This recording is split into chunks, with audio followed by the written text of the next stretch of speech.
We're in a moment of technological acceleration unlike anything the world has seen before. 5 years from now, life will look radically different, and the shift is already underway. I'm Rachel Wilkins, and this is The Good News Is, a show about what's next and how to meet it with curiosity. Each week, I'll talk with the thinkers and builders that are shaping the future, from the evolution of money to digital land, on-chain fashion, and even space travel. Let's get into it. Today, I'm joined by Aniko Berman, digital art curator and strategist at AOTM Gallery, for a deep dive into the evolving relationship between art and technology. From the rise of generative art to the boldest uses of AI in creative practice, how is the art world adapting and what's coming next? Whether you're an artist, collector, or just tech curious, this one is packed with insights. Let's get into it. We're in Paris right now, and I'm really excited because we're obviously talking on this show a lot about the impact of technology just generally on multiple industries, but today we get to talk about one of my favorite topics with one of my favorite humans. We're going to be talking about the impact of emerging technology on artists, on art communities, on the zeitgeist of art, and all of the things with Aniko Berman. So welcome. It's so great to sit down with you and have this opportunity. Thank you, Rachel. You're one of my favorite humans in general, but in this space as well. And very happy to be here in Paris, always. So we're sitting in Paris. It's kind of the center of the universe when you think of art and culture. Yes. Maybe a bit of a spicy take, maybe others feel differently. But it is, the Renaissance, the traditional art movements, a lot of them kind of started from here. Yes. What we're seeing in the digital art space right now has been called a renaissance. Yes. It's been called a movement. Yes. What's your take on that?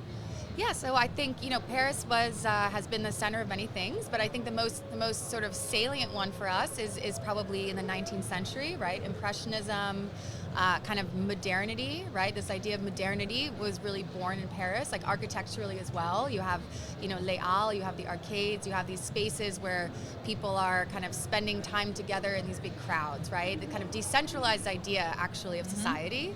And so it seems very germane actually to have NFT conferences here, right? Where we're sitting in this giant Grande Halle de la Villette, where you have all these different kinds of people, all these different booths, all these different kind of things happening around technology and art.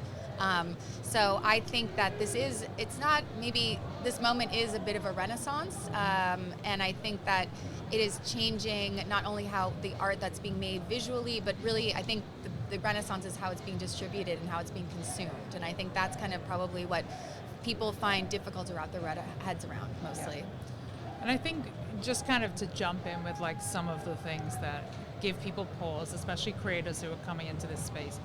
The term NFT in general has been such a turnoff for people because there's been so much bad press. A lot of the major media outlets have not really been thoughtful about the reporting. They've kind of zeroed in on headlines that where people have been scammed or rugged or all of the things, and missing a lot of the nuance of what this technology has actually empowered a lot of creatives to do. Mm-hmm. Let's talk a little bit about kind of the tech rails that exist and the role that you're seeing them play for creators in this moment right now. Sure. So what I really think about it as NFT technology, blockchain technology, it brings materiality to something immaterial, right? So we're all used to immaterial assets, right? We're constantly looking at screens. Think about faith in general as something immaterial, one of the most important things in our lives, right? But what blockchain technology can do, it brings materiality to the immaterial, right? So I think for creators that are using digital tools where they're going to create a JPEG or an MP4 or something like that, it allows obviously scarcity, and it becomes a form. It brings the form to a formless thing. And I think that's really, really valuable as our lives become increasingly digital. Of course, the art that is dealing with that or addressing that will also be digitized and immaterial.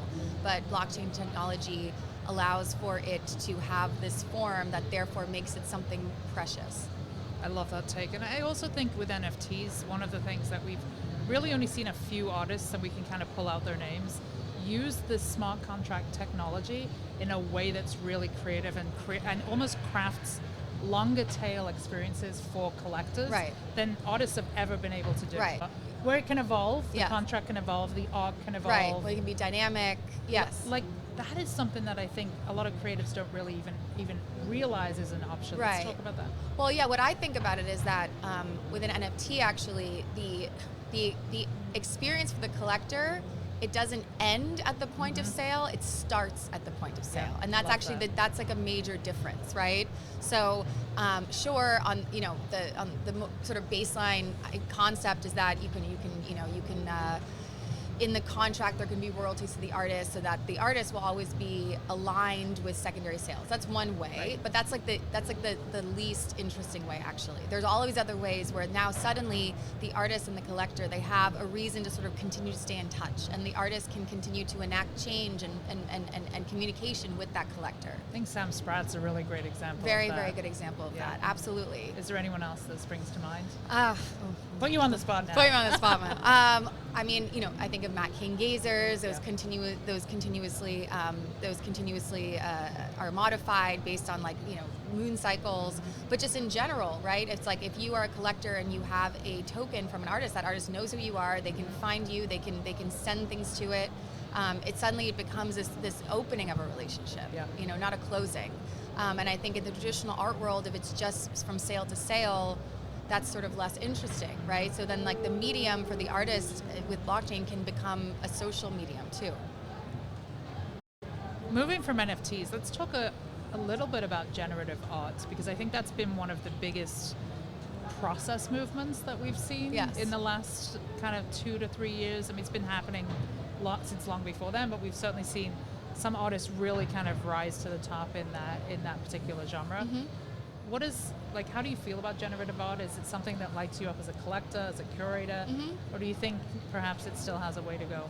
No, I think it's very, very beautiful. I think that certain art, there are things that can be more interesting than others. I think it's a very conceptual thing ultimately, right? So it's this idea that the artist is giving the creative onus to sort of an organism that is beyond the artist's control, right? But this idea of chance and this idea of ceding control and eliminating the hand of the artist has roots in modernity as well. Hans Arp famously made all of these paintings by chance, right? The surrealists and the Dadaists use a lot of chance in their artwork. So that's one way. But then you also have Sol LeWitt, who had these rule-based artworks, right? And he also eliminated the hand of the artist. The artwork was not the final product. It was actually just almost the score for that, and he has other people do them. So there is a huge art historical legacy. So I think generative art is actually very art historically rigorous. And I think it's kind of, I think it's actually a very rich sort of medium or genre, rather. There was a lot of controversy last week with the entire collection that was brought to auction at Christie's was all AI-based art. Right.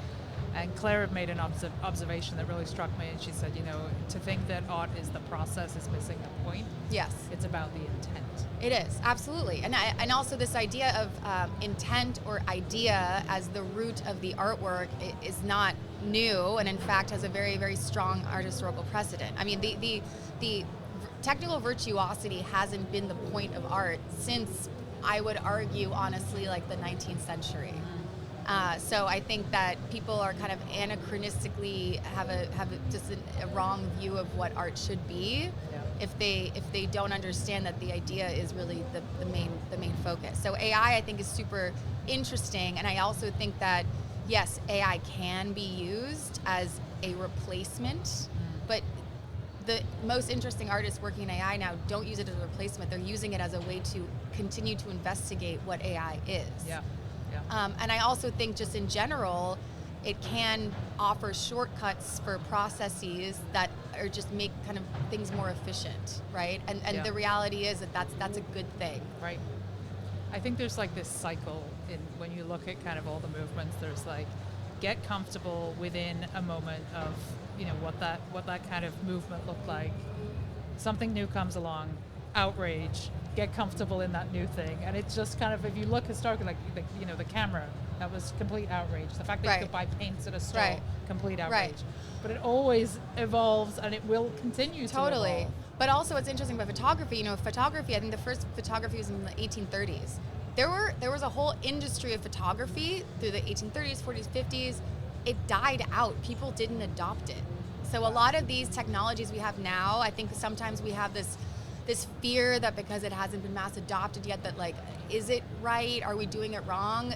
We may be doing it right, and it may not be seen that we're doing it right for decades. What do you think that tipping point is to make something actually catch? Or are we seeing it with digital art right now, do you think? I don't know. I mean, I think that things like photography, and then also with blockchain, on the one hand, it is an aesthetic, artistic thing. On the other hand, it's a utilitarian thing. I think that's what's the sort of discomfort, right? Is that we don't know how to categorize it. Right. And the same with photography. I mean, photography wasn't considered, was it art? Was it documentation? And I think you could actually argue the same thing with blockchain technology. It can be used as an art form, or use case can be art. It can also be, literally documentation as in something temporal, as in a stamp of approval. Right. So I think that's a bit of the discomfort of not knowing how to categorize it. So we have to talk about AI, because it's kind of the big elephant in the room right now. Just a hot take as a collector, as a curator, as somebody who's been entrenched in traditional art for a long time. What is your opinion on it as an art form? I think it's super interesting. I think there's some really great artists doing super interesting things. Clown Vamp comes to mind. Clown Vamp has this amazing AI machine, junk machine. He's looking at kind of pictures generation of like new like media and advertising and what this says about our psyche. It's like super interesting. But the work isn't about him not doing something laborious. Like but art shouldn't be about labor, right? Or it can, but it doesn't have to be. Right. So Clear Silver is another great example. Botto, I think, is one of the most interesting things I really have ever seen. I think Mario is wonderful, but the whole Botto team is amazing. So I think this is really great, and I think people people are focused on, they're using models that have copyrighted images, are missing the point completely. And even if I didn't feel like that, I would still think it's something important enough to understand, to understand, because it's clearly here. So one of the things I was thinking about as we were kind of chatting before this was, the role that curation still plays in this moment. Like, we have a massive amount of images that are going to be coming at us. Right. We were calling it yesterday in an interview, we were referring to it as AI slop, right? Oh, yes. You can just identify it as, that's AI. Absolutely. Like, are we going to get to this point where we just have absolute fatigue of looking at generated art? And therefore, what role or how important does the role of curator, does the role of tastemaker become in this moment? I think it actually becomes more important and the most important. And I also think that authorship, right? So you can say taste as a curator. Taste as a curator is a form of authorship, right? Authorship as an artist is a style. So I think authorship will become more and more and more important and more apparent, actually, as we're able to create things, this high volume of things. It just means that authorship will become even more amplified as an important value. That's awesome. So before we let you go, I do want to talk about what the amazing work that you're doing at AOTM. You have been working with digital artists, but you're also looking at some of the more traditional processes and services that artists thrive in or experiences. And you recently put together an artist residency for digital artists. Talk to us about that. Yes, thank you. Yeah, so I think the role of a gallery in Web3 is not necessary, but it can add a lot of value when it's done right. So what we're trying to do is really be a home to artists and a place that, again, isn't about just sale to sale, but is about development and long-term kind of outlook. So we obviously work with a number of the leading digital artists, but we also have started this artist residency where we work with 3 artists at a time, and we provide weekly sessions of career development, curatorial development, kind of time to come together and workshop ideas and sort of processes. So we just began our 2nd year of that. Super happy about that. It's 3 months of kind of this development, and it's been really a rewarding experience, as we're all trying to figure out what this space looks like and how to do it. That's awesome. that. What would your message be to creators who are perhaps just hearing about this technology, or they've perhaps had some fear, uncertainty, or doubt around emerging technology? What would be your message to them? I would say, the history of art is the history of technology, and the history of culture is the history of technology, and they are part and parcel. So I think that it's a lot of this stuff feels hard to understand, but it just requires kind of getting in there and doing it. And we hope to be a resource to artists, collectors, creators, and any curious minds. Amazing. AOTM Director Aniko Berman, thank you so much. Thank you so much, Such a Rachel. pleasure. Such a pleasure. Appreciate it.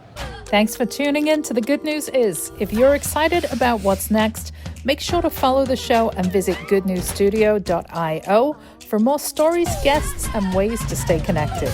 Until next time, stay curious.